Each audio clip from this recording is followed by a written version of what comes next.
ന്യൂഡൽഹി പഞ്ചാരക്കുലിൽ കടുവയെ ചത്ത നിലയിൽ കണ്ടെത്തിയതിന് പിന്നാലെ കേരളത്തെ വിമർശിച്ച് BJP നേതാവും പരിസ്ഥിതി പ്രവർത്തകയുമായ മേനകാ ഗാന്ധി.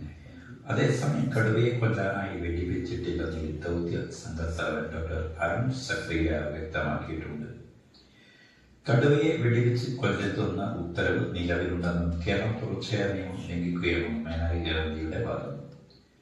കടുവയെ വെടിവെച്ച് കൊല്ലെത്തുന്ന ഉത്തരവ് നിലവിലുണ്ട്, കേരളം തുടർച്ചയായ നിയമം ലംഘിക്കുകയാണ്. ആനയെയും കടുവയെയും കാട്ടുപന്നിയെയും ഒക്കെ കൊല്ലാനാണ് കേരളത്തിന് ഇഷ്ടം. കടുവയെ പിടികൂടുമ്പോൾ എന്നാൽ കൊല്ലാൻ പാടില്ല എന്നതാണ് കേന്ദ്ര ഉത്തരവ്. ഇത് അവസാനിക്കാൻ രാജ്യത്തെ നിയമമുണ്ടെന്നും മേനകാ ഗാന്ധി പറഞ്ഞു.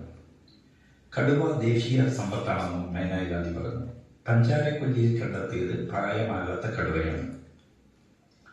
കടുവയെ പിടികൂടാനുള്ള ശ്രമമാണ് ഉണ്ടാകേണ്ടിയിരുന്നത്. വന്യമൃഗങ്ങളുടെ സ്ഥലം മനുഷ്യർ കയ്യേറുന്നത് കൊണ്ടാണ് വന്യജീവി സംഘർഷം ഉണ്ടാകുന്നതെന്നും മേനകാ ഗാന്ധി പറഞ്ഞു.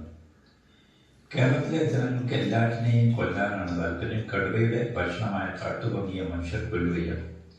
വനം കയ്യേറ്റമാണ് മൃഗങ്ങൾ കാടിറങ്ങുന്നതിന് കാരണം. മനുഷ്യർ കാടിറങ്ങുന്നതായിരിക്കും നിലവിലെ ഏക പരിഹാരം. കേരളത്തിൽ 6 ലക്ഷം ഹെക്ടറിലധികം വനം വെട്ടി നശിപ്പിച്ചിട്ടുണ്ട്. ഭാവിയെക്കുറിച്ച് ചിന്തിക്കാത്തത് കൊണ്ടാണ് പ്രകൃതി ദുരന്തങ്ങൾ ഉണ്ടാകുന്നതെന്നും മേനകാ ഗാന്ധി പറഞ്ഞു. നിരവധി പേർ ചേർന്ന് കടുവയെ ആക്രമിക്കുന്നത് സ്വാഭാവികമാണെന്നും അതിനാലാണ് കടുവ ദൗത്യ സംഘത്തെ ആക്രമിച്ചതെന്നും മേനകാ ഗാന്ധി പ്രതികരിച്ചു. ഇന്ന് പുലർച്ചെയാണ് പഞ്ചാരക്കൊല്ലിയിലേക്ക് ഉറപ്പിച്ച നരഭോജി കടുവയെ വയനാട് പിലാക്കൽ ചത്ത നിലയിൽ കണ്ടെത്തിയത്. ഭ്രാന്തയെ കൊലപ്പെടുത്തിയ കടുവ തന്നെയാണ് ചത്തതെന്ന് വനം വകുപ്പ് സ്ഥിരീകരിച്ചിരുന്നു. കടുവയെ വെടിവെച്ച് കൊല്ലുന്ന ഉത്തരവ് കിട്ടിയ ശേഷം വനത്തിൽ അംഗ സംഘം തിരച്ചിൽ ആരംഭിച്ചിരുന്നു. കാൽപ്പാദം പിന്തുടർന്ന് ദൗത്യസംഘമാണ് പുലർച്ചെ ചത്ത നിലയിൽ കടുവയെ കണ്ടെത്തിയത്. മറ്റൊരു കടുവയുടെ ആക്രമണത്തിൽ കടുവയുടെ കഴുത്തിന് 4 വലിയ മുറിവുകളേറ്റിരുന്നതായിരുന്നു. ഇതാണ് മരണകാരണമെന്നാണ് പോസ്റ്റ്മോർട്ടം റിപ്പോർട്ടിൽ വ്യക്തമാക്കിയിട്ടുണ്ട്.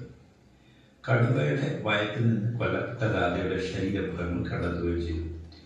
പഞ്ചാരക്കൊല്ലി പ്രിയദർശിനി എസ്റ്റേറ്റിന് സമീപം വെള്ളിയാഴ്ച രാവിലെ 7:30 47-കാരിയായ രാധ കടുവയെ ആക്രമണത്തിൽ കൊല്ലപ്പെട്ടത്. തലബോട്ട് ടീമാണ് പൗതി ഭക്ഷിച്ച നിലയിൽ രാധയുടെ മൃതദേഹം കണ്ടെത്തിയത്. മാനന്തവാടിയിൽ വനംവകുപ്പ് താൽക്കാലിക വാസമായ അപ്പച്ചന്റെ ഭാര്യയാണ് രാധ. സംഭവത്തിന് പിന്നാലെ പ്രദേശത്ത് വനംവകുപ്പിനെതിരെ വ്യാപക പ്രതിഷേധം ഉയർന്നിരുന്നു. തുടർന്ന് കടുവയെ വെടിവെച്ച് കൊല്ലാൻ ചീഫ് വൈൽഡ് ലൈഫ് വാർഡൻ ഉത്തരവിറക്കുകയായിരുന്നു.